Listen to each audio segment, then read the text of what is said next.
Hello my dear students. तो कैसे हैं आप लोग? आप लोगों की तैयारी कैसी चल रही है?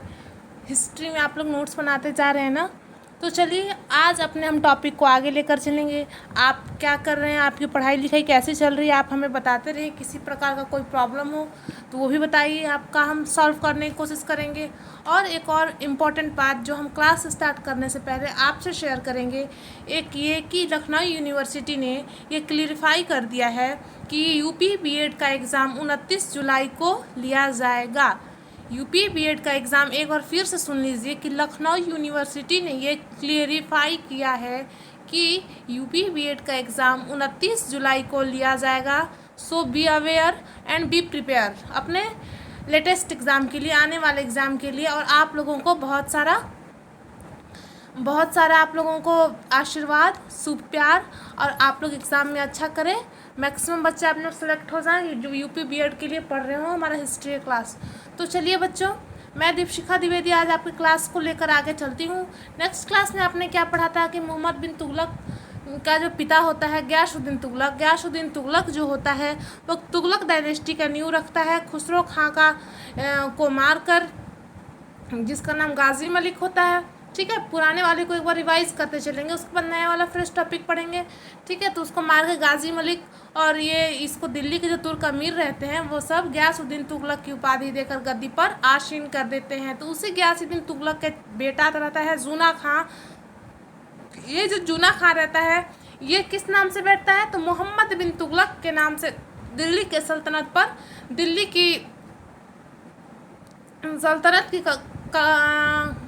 की सल्तनत का कमान संभालता है मोहम्मद बिन तुगलक। तो आइए आज इसके बारे में चलेंगे। इसका कार्यकाल किस प्रकार का रहा, इसका व्यक्तित्व किस प्रकार का रहा, इसकी क्या योग्यताएं थी, इसके क्या अवगुण थे, क्या गुण थे, कितने वर्षों तक ये शासन किया, इन सभी के बारे में जितना हमें आवश्यकता है उससे बच्चों आपको 10% अधिक मिलेगा, 20% अधिक मिलेगा, लेकिन 1% भी आपको कम नहीं मिलेगा। जितना आपको पढ़ना है ये मेरी गारंटी है। ठीक है, अगर आपको जो पढ़ा हुआ है, हमने जो पढ़ाया है वो आपने उसे नोट्स किया है और पढ़ा है, उसमें से क्वेश्चन नहीं आएगा ना तो एग्ज़ाम के बाद आप हमसे मिलना, हम आपको बताएंगे कि आपने कहाँ मिस किया है। और मेरे पढ़ाए हुए जितने भी टॉपिक्स हैं उनके बाहर एकदम मैक्सिमम क्वेश्चन आपके फंसेंगे, बाहर नहीं जाएंगे। तो चलिए आगे पढ़ते हैं अपने क्लास को। हम स्टार्ट करते हैं। आज का हमारा फर्स्ट टॉपिक होगा मोहम्मद बिन तुगलक, जिसका कार्यकाल 1325 से 51 ईस्वी तक लगभग 25 से 26 वर्षों का कार्यकाल होता है मोहम्मद बिन तुगलक का। और मोहम्मद बिन तुगलक का किस प्रकार से दिल्ली की जनता इनसे खुश होती है कि नाखुश होती है, इनके बारे में इतिहासकारों में बहुत विवादित दिल्ली सल्तनत। देखिए, आपसे अगर ऐसा क्वेश्चन आ जाए ना, ये थोड़ी ऐसे क्वेश्चन है कि दिल्ली सल्तनत का सबसे विवादित शासक पूछा जाए तो वो मोहम्मद बिन तुगलक होता है बच्चों। जूना खान, जिसका नाम मोहम्मद बिन तुगलक होता है, यही इस उपाधि के साथ बैठता है। ये गयासुद्दीन तुगलक का मतलब तुगलक वंश का दूसरा शासक जो होता है मोहम्मद बिन तुगलक, दिल्ली सल्तनत का सबसे विवादित शासक। इसके बारे में विद्वानों के बीच में मतभेद रहा है। बहुत से विद्वान इसके बारे में बहुत कुछ कहते हैं। अब क्या वो कहते हैं वो सब जानने के लिए आपको वेट करना पड़ेगा और आपको हमारे साथ जुड़कर हमारे साथ पढ़ना होगा। तो चलिए, जैसे हम आपके लिए अपनी समय को निकाल रहे हैं, आपको भी समय निकालना होगा। अपने लिए ही निकालिए, हमारे लिए नहीं। आप अपने लिए समय निकाल रहे हैं और अपने पढ़ाई पर अपना टाइम फोकस करिए। बिल्कुल ध्यान दीजिए, आपका एग्ज़ाम बिल्कुल होगा, बीएचयू वालों का भी एग्ज़ाम होगा, आप लोग घबराएंगे नहीं। तो देखेंगे, गयासुद्दीन तुगलक के मृत्यु के बाद उसका पुत्र जूना खां मोहम्मद बिन तुगलक के नाम से दिल्ली की गद्दी पर बैठा। ओके, बिल्कुल राइट, इसमें कोई संदेह नहीं है, कोई डाउट नहीं है। सेकंड हमारा क्या पॉइंट कहता है? मध्यकालीन सुल्तानों में सर्वशिक्षित, विद्वान, योग्य व्यक्ति था। किसके बारे में कहा जा रहा है? तो ये कहा जा रहा है मोहम्मद बिन तुगलक के बारे में। मोहम्मद बिन तुगलक जो होता है, मध्यकालीन इतिहास में मध्यकालीन के जितने भी सुल्तान हुए उसमें से सबसे शिक्षित सुल्तान पूछा जाए तो वो कौन था? मोहम्मद बिन तुगलक था। वो किन किन भाषाओं का ज्ञानी था वो देख लीजिए। वो अरबी, फारसी, खगोलशास्त्र, दर्शन, गणित, तर्कशास्त्र आदि में पारंगत था, किंतु व्यवहारिक ज्ञान की कमी थी। बिल्कुल, इसके पास किताबी ज्ञान तो बहुत सारी थी बच्चों, लेकिन इसके पास व्यवहारिकता की कमी थी। इसकी व्यवहारिकता की कमी के कारण देखिए क्या हुआ। आप बिल्कुल पॉइंट को ध्यान देंगे कि मोहम्मद बिन तुगलक की मृत्यु के बाद कौन बैठा? तो उसका बेटा जूना खान, जो मोहम्मद बिन तुगलक की उपाधि लेके गयासुद्दीन तुगलक के बाद बैठता है गद्दी पर। ठीक है, इसके गुण क्या क्या थे? तो ये मध्यकालीन भारत में सबसे शिक्षित सुल्तान माना जाता है, जिसमें क्या क्या थी, खगोल शास्त्र, दर्शन, गणित, तर्कशास्त्र, अरबी, फारसी इत्यादि में उसे ज्ञान प्राप्त था। और आगे देखेंगे, इशामी ने इसे रक्त पिपासु एवं खूनी सुल्तान बताया है। अब इशामी कौन है बच्चों, तो आपको बता दें मध्यकालीन भारत में के स्रोत को, मध्यकालीन भारत के जो हमारे पास स्रोत है उसमें से एक राइटर होते हैं इसामी, उसमें से एक राइटर है इशामी। इन्होंने भी मध्यकालीन भारत के बारे में हमें बताने का पूरा पूरा सहयोग किया है, इनके बुक्स के माध्यम से हम जानते हैं। तो इन्होंने क्या कहा है, तो रक्त पिपासु एवं खूनी सुल्तान किसे कहा जाता है। यहाँ से आपको कैसे क्वेश्चन बनेंगे ये देखिए कि रक्त पिपासु और खूनी सुल्तान किसे कहा जाता है, मोहम्मद बिन तुगलक को कहा जाता है। किसने कहा, इशामी ने कहा। इशामी कौन था, तो एक मध्यकालीन इतिहास के जानकार हैं जिनके बुक्स से हमें मध्यकालीन भारत के बारे में, मिडिवल हिस्ट्री के बारे में जानकारी मिलती है। और देखिए, और इन्होंने क्या कहा इसामी ने कि ये मोहम्मद बिन तुगलक रक्त पिपासु एक खूनी सुल्तान है, यह एक निरंकुश एवं विधर्मी शासक के रूप में इसे बताया है। ठीक है, अब देखिए एल्फिंस्टन के अनुसार, एल्फिंस्टन कौन है, तो ये भी एक विद्वान है, इतिहासकार है। इनके अनुसार पागलपन का कुछ अंश था। ठीक है, एल्फिंस्टन क्या कहते हैं कि तुगलक में, मोहम्मद बिन तुगलक में, जूना खान में पागलपन के कुछ अंश हैं, ये कार्य ऐसे हैं, इसलिए इन्हें ऐसा कहा जा रहा है। आप परेशान नहीं होइएगा, आप बस जुड़ते रहिए, हमारे साथ पढ़िए, हम पे थोड़ा सा विश्वास बनाइए, बस अपने टाइम दीजिए, आप देखिएगा इसे, ये जो कहा जा रहा है ना, इसके कार्यों को देखने के बाद आप भी इसे समर्थन में इनके होंगे। और देखिए इब्न बतूता के बारे में पिछले क्लास में भी मैं जानकारी आपको दी थी, और इस बारे में मैं बता दूं कि इब्न बतूता का एक चीनी यात्री होता है जो भारत आता है, और भारत आता है तो मोहम्मद बिन तुगलक जो होता है इब्न बतूता को अपने दरबार में रख लेता है। इब्न बतूता एक रेहला नामक पुस्तक लिखता है। रेहला एक मात्र ऐसी पुस्तक है मोहम्मद बिन तुगलक के बारे में, तुगलक डायनेस्टी के बारे में जानकारी प्राप्त करने के लिए एक अच्छा स्रोत रेहला को माना जाता है, जिसका राइटर है इब्न बतूता। कहाँ था, एक चीनी एक यात्री हुआ करता था इब्न बतूता, जो रहने लगा था मोहम्मद बिन तुगलक के दरबार में। ठीक है, तो अपने 5 भाइयों में से सबसे बड़ा था, गयासुद्दीन तुगलक के अभियानों में भाग लेता था। ये आपको मोहम्मद बिन तुगलक के बारे में कहा जा रहा है कि इसके 5 भाइयों थे, 5 में बड़ा था, और गयासुद्दीन तुगलक के बारे में, गयासुद्दीन तुगलक के साथ उसके युद्ध अभियानों में भाग लिया करता था। गयासुद्दीन तुगलक जो होते हैं मरने से पूर्व ही अपना इसे सुल्तान घोषित कर देते हैं, अपना उत्तराधिकारी चुन लेते हैं बच्चों। इसलिए अब आगे चलेंगे, देखेंगे कि इसने सुल्तान पद के लिए खलीफा से आदेश नहीं लिया, और सिक्कों पर खलीफा का नाम खुदवाया। अभी तक हम जितने सुल्तानों के बारे में देखे थे कि जैसे अलाउद्दीन खिलजी की तरह इसका ये कार्य था। जैसे अलाउद्दीन खिलजी जो होता है, अब इसके बारे में और आप डिटेल में जाएंगे तो पॉइंट वाइज पढ़ते जाएंगे, लेकिन अभी आप हमसे सुन लीजिए कि जैसे अलाउद्दीन खिलजी होता है वो अपने आप को सर्वोपरि बताता है। सत्ता में धर्म गुरुओं का या जो सूफी संत होते हैं उन लोगों का हस्तक्षेप कबूल नहीं करता है। वो अपने आप अपनी रणनीति खुद बनाता है और उस पर अमल भी वो अपने से करता है, किसी की बात नहीं सुनता था। कहने का मतलब है खुद को सर्वोपरि रखा था। वो खलीफा से अपनी आदेश प्राप्त नहीं किया था सुल्तान बनने के लिए। उसी प्रकार से मोहम्मद गौरी नहीं बच्चों, ये मोहम्मद बिन तुगलक जो होता है ये भी खलीफा से इजाज़त नहीं लेता है, ना ही आदेश लेता है, ना ही उनको मतलब किसी प्रकार से उनका कोई इसका अटैचमेंट सुल्तान बनने के लिए। और पहले शासक ये भी करते थे कि खलीफा को सर्वश्रेष्ठ मानते थे और सिक्कों पर खलीफा के नाम खुदवाया करते थे। अब देखिए बच्चों, ये सब हमें कैसे पता चला कि हमें जितने भी सिक्के मिले हैं ना जिसके काल के, तो वो सब पहले के जिसके काल के सिक्के हुआ करते थे।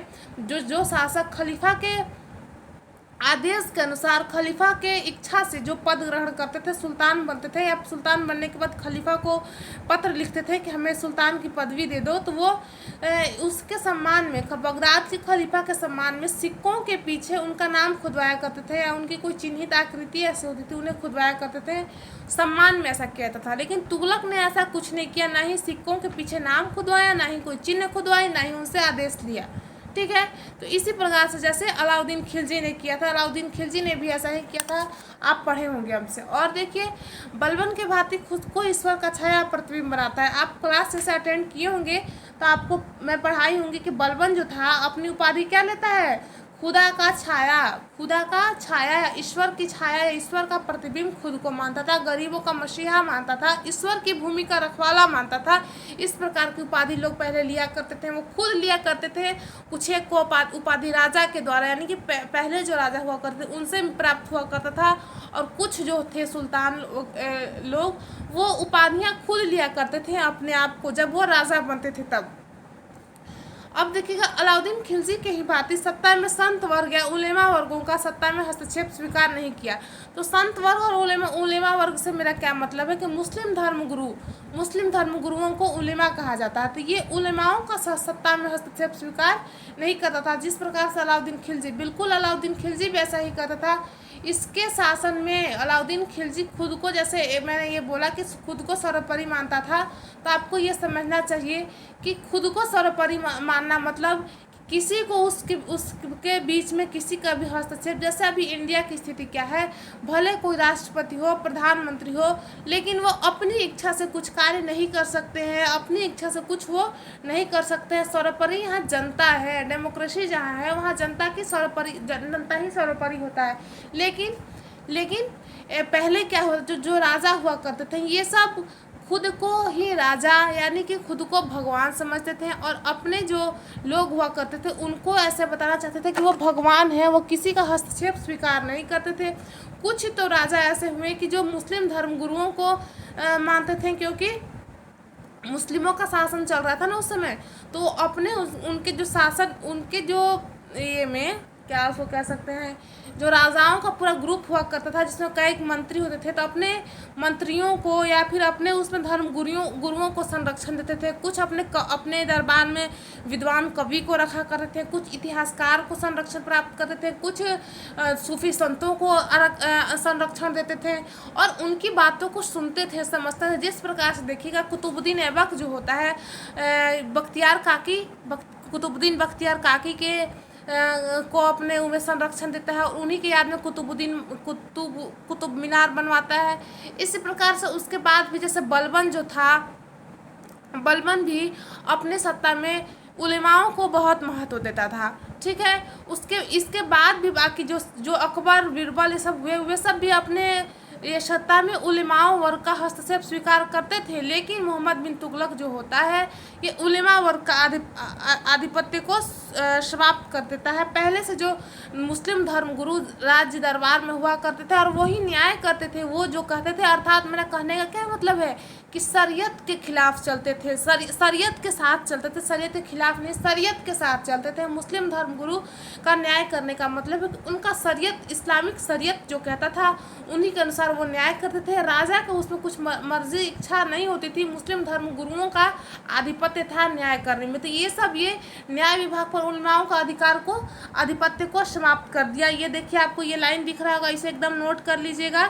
ये क्वेश्चन यहाँ से कैसे बनेगा आप सुन लीजिए कि मुस्लिम धर्म उलेमाओं को या मुस्लिम धर्मगुरुओं को या सूफी संत कुछ भी कह सकता है, इनका आधिपत्य, न्याय विभाग पर आधिपत्य किसने समाप्त किया?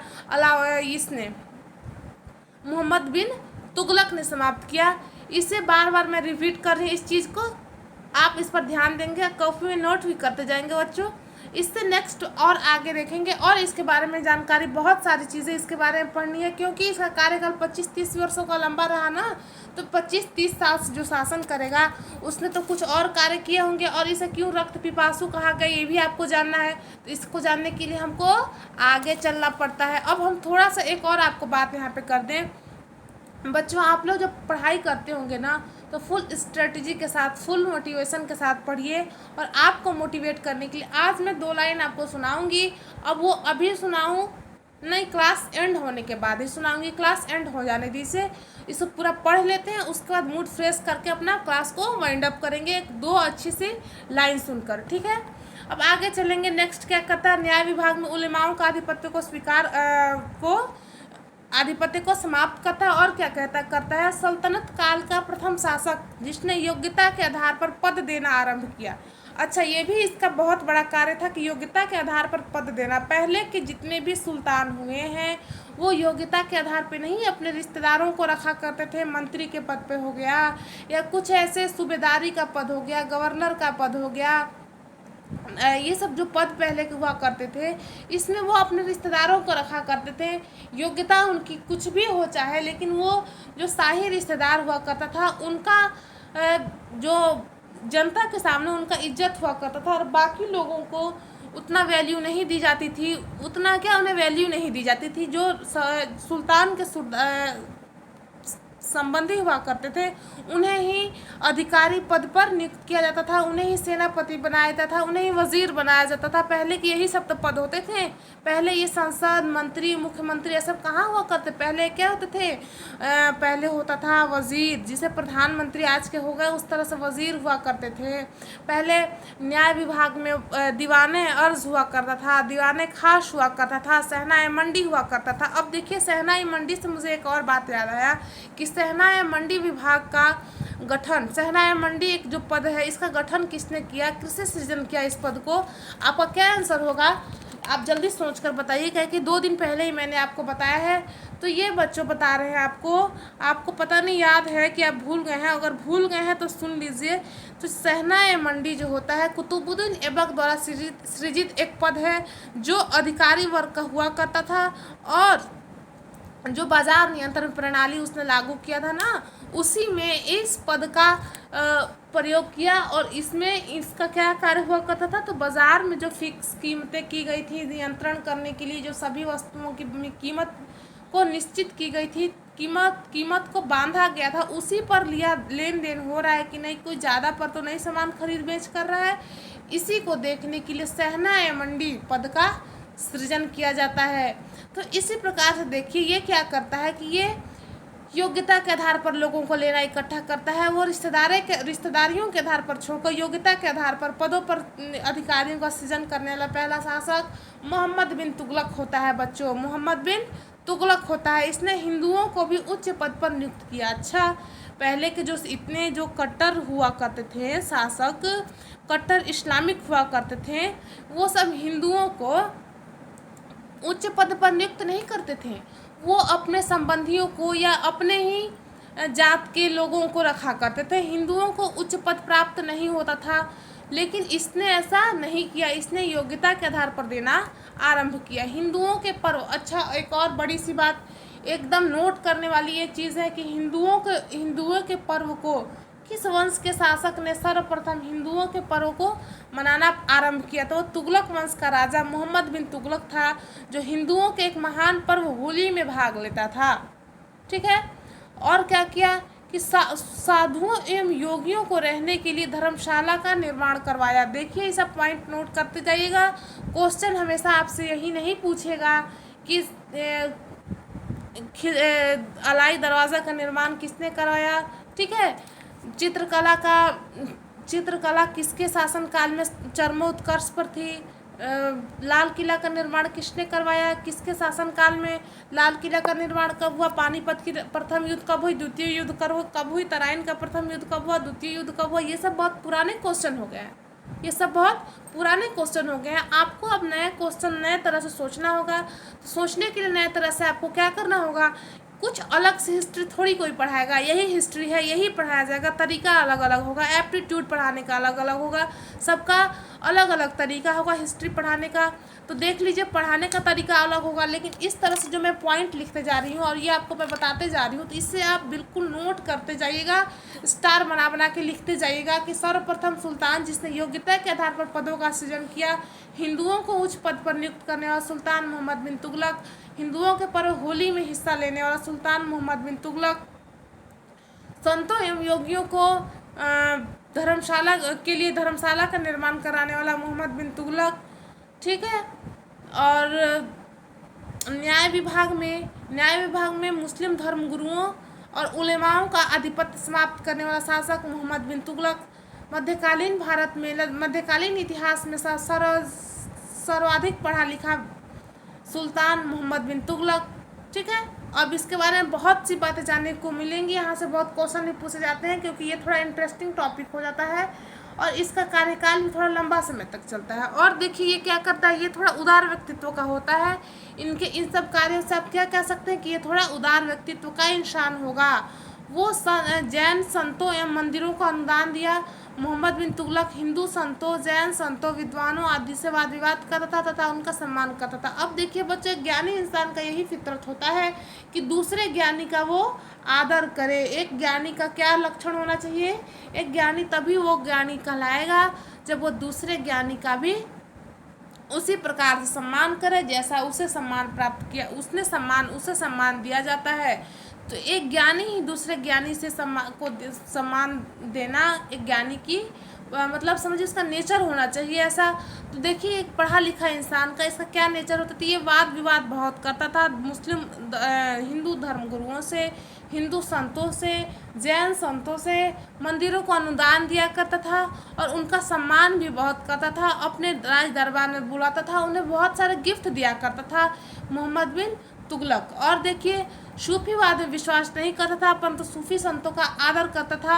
अजमेर में स्थित ख्वाजा मोइनुद्दीन चिश्ती की दरगाह पर दर्शन करने वाला प्रथम सुल्तान बना। अब यहाँ से आपका क्वेश्चन दो उठ सकता है। पहला नंबर कि कौन सा ऐसा शासक था जिसने जैन धर्म गुरुओं को, मुस्लिम धर्म गुरुओं को दान देना प्रारंभ किया? मोहम्मद बिन तुगलक। मंदिरों को दान देना आरंभ किया? मोहम्मद बिन तुगलक। और देखिए और क्या बनेगा? कौन सा ऐसा दिल्ली का सल्तनत जिसने मोइनुद्दीन चिश्ती की दरगाह पर दर्शन करने के लिए गया था? मोहम्मद बिन तुगलक। मोइनुद्दीन चिश्ती की दरगाह कहाँ थी? अजमेर में थी। तो यहाँ से कैसे क्वेश्चन बन सकते हैं आप देख लिए ना। मोस्ट इम्पोर्टेंट पॉइंट, इसे स्किप कोई नहीं करेगा। जितने लोग भी देख रहे हैं प्लीज़, आप जितने भी देख रहे हो प्लीज़ नोट करते जाइएगा कॉपी में और शेयर करते जाइएगा।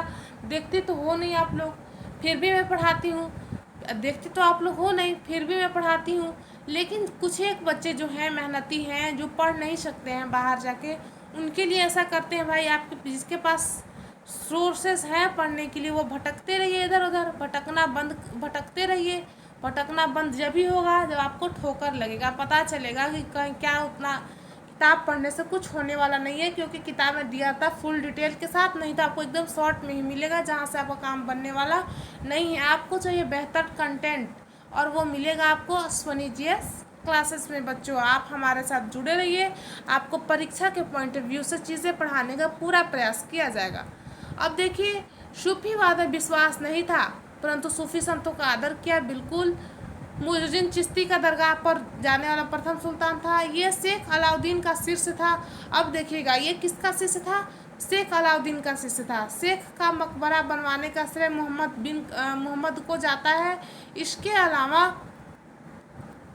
अनेक सूफी संत निजामुद्दीन औलिया का दिल्ली में उनका दरगाह बनवाता है। अब देखिए निजामुद्दीन औलिया से तो गयासुद्दीन तुगलक का मनमुटाव रहता है। गयासुद्दीन तुगलक से पहले औलिया को कोई 5 लाख टंका दिया होता है। पिछले क्लास में आपको पढ़ाई हूँ, मुझे याद है, लेकिन फिर भी मैं बता दूँ क्यों मनमुटाव रहता है। आपके मन में अगर क्वेश्चन उठ रहा होगा, जो पहले क्लास नहीं देखे होंगे उनके लिए, तो मोहम्मद बिन तुगलक से पहले जो होता है, गयासुद्दीन तुगलक से पहले खुसरो खां होता है, वो अपने खजाना को बहुत खाली करता है जिससे 5 लाख टंका औलिया साहब को भी देता है। ये जो औलिया होते हैं ना, इनसे मांगता है गयासुद्दीन तुगलक कि पैसे जो आपको सुल्तान ने दिए हैं वापस करिए क्योंकि खजाना खाली हो गया है। लेकिन औलिया जी मना कर देते हैं, तो वहीं से मनमुटाव आरंभ हो जाता है। और लास्ट में जब बंगाल अभियान करके गयासुद्दीन तुगलक वापस जा रहा होता है, दिल्ली से जाने में रास्ते में ही वो निजामुद्दीन औलिया से क्या कहता है, खबर भिजवाता है कि मेरे दिल्ली आने से पहले औलिया जी आप दिल्ली को कर दो खाली। तो औलिया साहब क्या बोलते हैं कि अभी दिल्ली दूर अस्तो, मतलब अभी दिल्ली दूर है। और इसकी बात का मतलब क्या होता है? मतलब ये होता है कि इनके पुत्र शहजादे मोहम्मद बिन तुगलक साहब क्या करते हैं, अपने पिता को खुश करने के लिए बनवाते हैं एक लकड़ी का महल, और उन लकड़ियों के महल में हाथियों के प्रवेश को भी आज़ादी हो जाती है। अब ये लोग जब हाथी पे चढ़ के महल के अंदर घुसने लगे तो आप ही सोचिए, बताने की आवश्यकता नहीं है कि लकड़ी का महल का क्या हासिल होगा जब उस पर हाथी घुसने लगेंगे। तो हाथियों के प्रवेश को उसने प्रवेश की अनुमति दे दी, और वो महल जैसे ही उसमें हाथी घुसने लगे, धड़ाधड़ करके महल गिरने लगी, जिसके अंदर गयासुद्दीन तुगलक दब के चोट लगने के कारण मर जाते हैं। इसीलिए इन्हें रक्त पिपासु कहा जाता है। इन्हें रक्त पिपासु इसीलिए कहा जाता है। लेकिन फिर भी ऐसा होने के बावजूद भी, औलिया से दुश्मनी होने के बावजूद भी, ये औलिया साहब की दरगाह बनाता है दिल्ली में। अब तो इनकी खूबियाँ देख लिए, इनकी गुण को देख लिए, इनकी क्या क्या विशेषता थी उनको देख लिए। अब इनके क्या अवगुण थे जिनके वजह से इनको रक्त पिपासु, अधर्मी, अविश्वासी, क्या क्या नहीं कहा है इतिहासकारों ने। तो क्यों कहा है इनको देख लीजिए। इन्होंने अपने भविष्य में 5 गलतियां की, और 5 गलतियां ऐसी भयानक गलतियां की जिससे प्रजा में असंतोष फैल गया, और इनका राजकोष जो था पूरा का पूरा बिल्कुल खाली हो गया। ये बिल्कुल ख़त्म कर दिया अपने राजकोषीय, घाटे में जलने लगा इनका राजकोष, उसमें एक भी पैसा नहीं बच गया। तो इनका प्रथम जो था गलती, वो पहला था क्या, तो द्वाब में कर वृद्धि। अब देखिए बच्चों, इसे याद रखिएगा, पहले 5 गलतियां देख लीजिए। 5 गलतियां क्या है। द्वाब, पहला है कि द्वाब में कर वृद्धि, दूसरा है राजधानी परिवर्तन, तीसरा है सांकेतिक मुद्रा का परिचलन, चौथा है खुरासान अभियान, और पांचवा है कराचील अभियान। ठीक है, खुरासान अभियान और कराचील अभियान। अब देखिएगा द्वाब में कर वृद्धि से क्या मेरा तात्पर्य है। द्वाब में कर वृद्धि का कार्य तो अलाउद्दीन खिलजी भी करता है बच्चों, लेकिन खिलजी ऐसा करता है जिस समय वहाँ पर खेती हो रही होती है। अब ये जब करते हैं, इनका भाग्य भी साथ नहीं देता है तुगलक साहब का। इनके साथ क्या होता है देखिए, ये जैसे ही द्वाबों में कर वृद्धि करते हैं, 1/10 इनका कर वृद्धि करने का था कि हर साल में अदर जगह पर द्वाब को छोड़कर 1/10% बढ़ेगा, लेकिन द्वाबों में क्या करते हैं 1/20 करते हैं। अब इसका परिणाम देखिए क्या होता है कि पहले से ही वहाँ तो कर द्वाबों में ज़्यादा लगा रखा था, उसके बाद 1/20 बढ़ाने लगा। अब भयानक अकाल पड़ी, कुछ सालों के लिए भयानक अकाल पड़ी, और जिससे कृषि नाम की चीज़, कृषक जो है बिल्कुल परेशान हो गए, खेती एकदम से नहीं होने लगी, और इधर कर में वृद्धि कर दिए। तो किसान जो थे उनमें असंतोष फैलाने का कार्य किया इन्होंने।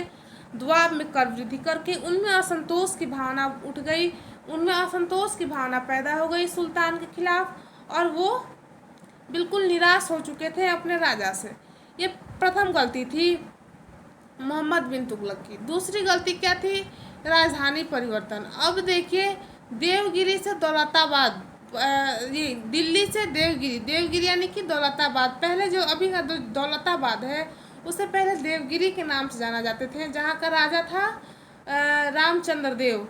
तो वहाँ क्या करता है कि ये दिल्ली से, इसे तो रामचंद्र देव का जो सल्तनत होता है इसे अलाउद्दीन खिलजी के समय में ही ना मिला लिया गया था। यहाँ से आपको मैं क्वेश्चन भी बताई थी कि सर्वप्रथम दिल्ली में दक्षिण के राष्ट्र को मिलाने वाला कौन था शासक, तो अलाउद्दीन खिलजी था, और उसे अपने मिला लेता है। ठीक है, तो ये क्या करता है कि दिल्ली पर बहुत आक्रमण होने लगता है। उस समय मंगोलों का आक्रमण बहुत ज़्यादा होता है इसके शासनकाल में। तो उनके आक्रमण से बचने के लिए ये क्या करता है कि उनके आक्रमण से बचने के लिए ये दिल्ली को दौलताबाद ट्रांसफ़र कर लेता है। अब दिल्ली को जब दौलताबाद ट्रांसफ़र करता है, दिल्ली से दौलताबाद ले जाने में इसको रास्ते में पथ पर इतना पैसा खर्च करता है बच्चों, हाथी घोड़ा के समेत अपने लेके जाने में, नया नगर बसाने में बहुत पैसा खर्च करता है, बहुत पैसा खर्च करता है। एक तो पहले से ही जनता में अकाल पड़ी हुई थी, इसको ऋण मिल नहीं रहा था। उसके बाद जब ये राजधानी परिवर्तन करने लगा तो रास्ते में बहुत जगह खाने पीने का, सैनिकों को ठहरने का, खाने पीने का बहुत सारा प्रबंध किया, बहुत उत्तम व्यवस्था की, और ये सब करने में राजकोषीय नुकसान इसको बहुत होता है। और ये भी इसके एक पागलपना का, इसके बेवकूफ़ी का, इसके 5 गलतियों का एक कारण माना जाता है। इसे खराब साबित करने के लिए, इसे बुरा बनाने के लिए एक ये भी गलती को जोड़ा जाता है, जिससे इसकी प्रजा में असंतोष की भावना पैदा हो गई, प्रजा में असंतोष की भावना जागृत हुई। अब तीसरा क्या करता है कि जो इसके पहले के जो सुल्तान हुए थे, इल्तुतमिश, टंका और जीतल जो चलाता है, तो टंका और जीतल को वापस ये क्या करता है कि अपने, उनका बहुत कम हो गया था इसके शासनकाल में, चांदी का अभाव हो गया था इनके शासनकाल में। तो ये चांदी को बचाने के लिए, चांदी को बचाए रखने के लिए क्या करते हैं, तो सांकेतिक मुद्रा जारी कर देते हैं, टंकन वाली मुद्रा जारी करते हैं, सांकेतिक मुद्रा। अब इस सांकेतिक मुद्रा में इतना ना कोई इसमें शाही मुहर का निर्माण करता है, ना ही कोई ऐसा चिन्ह का निर्माण करता है जिससे उसकी असलियता की पहचान हो सके। अब लोग क्या करता है कि जब सांकेतिक मुद्रा चलने लगा तो लोग अपने आप ही घर में अपने कुछ बहुत सारे व्यापारी टकसाल बनाकर मशीनों के द्वारा छोटे मोटे और हाथों से ही बहुत वो करके क्या करने लगे कि सांकेतिक मुद्रा बनाने लग गए। लोग अपने से ही बनाने लगे। बहुत काला बाजारी होता है, बहुत धांधली होता है। अब ये भी इससे प्रमुख गलतियों में से एक माना जाता है। और जनता के बीच में पैसा पैसा हो जाता है, महंगाई बढ़ जाती है। इन्फ्लेशन डिफ्लेशन इकोनॉमिक्स में जो पढ़े हैं ना, तो वही चीज़ होती है। इतना अधिक पैसा भी होना सही नहीं है और पैसा कम भी होना सही नहीं है। तो मार्केट में इतना पैसा हो जाता है, इतना पैसा हो जाता है, इतना पैसा हो जाता है कि सांकेतिक मुद्रा का चलन को इसे वापस बंद करना पड़ता है। और इसे बंद करने के लिए देखिए ये क्या पागलपना करता है कि सारे सांकेतिक मुद्रा को लेके और अपने दरबार से चांदी की मुद्राएं जारी कर देता है, जिससे और भी मुद्राएं खाली हो जाती हैं, जिससे और भी इनका कोष जो होता है पूरा खाली हो जाता है। तो ये क्या है, ये गलती पर गलती ही ना है, ये तो गलती ही किए जा रहे हैं। और इनकी और क्या गलती होती है, देखिए खुरासान अभियान। अब देखिए खुरासान अभियान क्या होता है कि इनके पास खुरासान से, एक मिनट, खुरासान से कुछ लोग आते हैं, खुरासान से कुछ लोग आते हैं क्या कहने के लिए कि हमारे यहाँ, एक मिनट बच्चों, आपका पीडीएफ थोड़ा हिल गया, हाँ, कि हमारे यहाँ भी राजनीतिक उथल पुथल चल रही है, राजनीतिक उथल पुथल चल रही है। कोई भी सरकार फिक्स नहीं है, मतलब कोई भी सुल्तान की राजगद्दी भी फिक्स नहीं है। तो अभी आप चाहें तो हमला करके खुरासान को हिंदुस्तान में मिला सकते हैं। अब ये क्या करता है भाई साहब कि एक विशाल सेना का गठन करता है और एक वर्ष का वेतन एडवांस में दे देता है, और एडवांस में 1 वर्ष का वेतन देता है, सेना को रेडी करता है। तब तक क्या होता है कि खुरासान में एक शासन में जो अपरिवर्तनशीलता चल रही थी, उलट पुलट बहुत चल रहा था, फेर बदल चल रहा था, मतलब हलचल चल रहा था, वो स्थिर हो जाती है। उसको एक अच्छा शासक, खुरासान को एक अच्छा शासक मिल जाता है। अब ये देखकर कि वहाँ तो शासन व्यवस्था लागू हो गई, शासन चलने लग गया, तो इसे हिम्मत नहीं होती है युद्ध करने के लिए, युद्ध टल जाता है। अब इससे देखिए क्या होता है कि 1 साल का जो एक्स्ट्रा वेतन देता है, ये क्या हुआ, तो ये राजकोषीय घाटा ही तो माना जाएगा, राजकोषीय घाटा ही तो हुआ। 1 महीने का वेतन टीचरों को मुफ्त में देना पड़ गया, ठीक है। तो ये सब इसकी गलतियां मानी जाती हैं। 5वां है कराचिल विद्रोह, कराचिल अभियान। अब क्या करता है कि ठंड के मौसम में कराचिल पर आक्रमण करने के लिए जाता है। अब चाइना देखिए बच्चों कितने ऊंचाई पर है, पहाड़ी पर। अब वहाँ इतना बर्फ पड़ता है कि इसके आधे से अधिक सैनिक उधर ही गुम हो जाते हैं, भटक जाते हैं, भूल जाते हैं। तो ये भी इसकी गलती मानी जाती है। और कौन 5 सी गलती थी कि कराचिल अभियान, ठीक है, खुरासान अभियान, सांकेतिक मुद्रा का चलन, सांकेतिक मुद्रा का चलन, और क्या कहता है राजधानी परिवर्तन और दबाव में कर वृद्धि। ये 5 प्रकार की इसकी गलतियां हुई जो इसको डुबो दी। जब ये मरता है ना बच्चों, मोहम्मद बिन तुगलक जब मरता है तो जनता क्या कहती है कि आज जनता अपने शासक से और शासक अपने जनता से बिल्कुल मुक्त हो गए, ये बिल्कुल मुक्त हो गए। अब देखिए ये कब मरता है,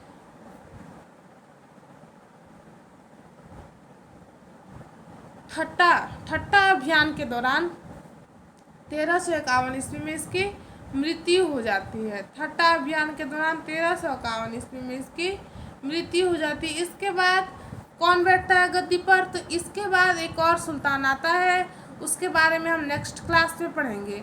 आज का क्लास हमारा यही समाप्त होता है मेरे प्यारे बच्चों। जो 2 लाइन बोलने की मैं आपसे वादा की थी, उन 2 लाइनों को मैं बोलना चाहूँगी। इफ़ यू वांट, यदि आप चाहें तो मैं बोलूँ उस लाइन को, तो चलो बोलते हैं। मेरा क्या आज का मेरा थॉट क्या है आप लोगों के लिए, इसे ध्यान से सुनिएगा और बिल्कुल अपने जीवन में इसे उतारने की कोशिश करिएगा। तो सुनिए बच्चों, एकदम जो अभी ओरिजिनल है, अभी होना चाहिए, हम लोगों में ऐसी होनी चाहिए भावना, हमारे मन में ऐसा ही विचार आना चाहिए। क्या होगा, आज का लाइन हमारा है, तो अर्ज क्या है सुनिएगा कि बदलाव नहीं वो बादल, बदलाव नहीं वो बादल जो बरसे बन के आंधी, बदलाव नहीं वो बादल जो बरसे बनकर आंधी, बदलाव तभी आएगा, बदलाव तभी आएगा जब जागेगी आबादी, बदलाव नहीं वो बादल जो बरसे बनकर आंधी, बदलाव तभी आएगा जब जागेगी आबादी। हर बार नहीं आएगा कोई महात्मा, हर बार नहीं आएगा कोई सुभाष चंद्र बोस, जगाना होगा हमको खुद अपने दिल में गांधी, जगाना होगा हमको खुद अपने दिल में गांधी। इसी जोश के साथ, इसी जुनून के साथ आज के लिए इतना ही। सब पढ़ें, सब बढ़ें, हमारे साथ आप जुड़ते रहिए और इसी तरीके से शानदार सेशन का लाभ उठाते रहिए और पढ़ते रहिए, पढ़ाते रहिए। लोगों को खूब से ज़्यादा शेयर करिए वीडियो को, कैसा लगा आपको, और प्लीज़ कमेंट करके हमें बताना ना भूलिएगा। प्लीज़ फीडबैक हमें दीजिएगा आपको कैसा क्लास लग रहा है। तो आज के लिए इतना है बच्चों, जय हिंद।